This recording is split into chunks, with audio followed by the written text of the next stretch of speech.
வணக்கம் மக்களே, ஊர்லேருந்து வந்தாச்சு. வந்துமே செடிகளை தான் பார்த்தேன். நிலாவுக்கு வந்தோடனே கொய்யாக்காய் வேணும். கொய்யாக்காய் ஃபுல்லாக பழமாயிடுச்சு.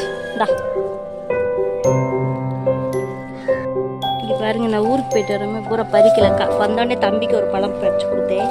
இங்கே ஒரு பழம் பாருங்க. பாப்பா ஒன்று கேட்டா, இங்கே ஒரு பழம் எங்கள் அத்தை கொடுக்கலாம். எங்கள் அத்தை கால் கட்டு போட்டுருக்காங்க, இல்லாட்டி வந்து உள்ளே வந்து பறிப்பாங்க. கால் கட்டு போட்டிருக்கனால செடிக்குள்ளேயே வரலை. இவங்க அப்பா தண்ணி மட்டும் தான் ஊற்றிருக்காரு, காய் எதுவுமே பறிக்கல. இது பாருங்க, நிறைய காய் பெருசாகிடுச்சு. நான் போகிறப்ப குட்டி குட்டியாக இருந்துச்சு, இப்போ எல்லாமே பெருசு பெருசாகிடுச்சு.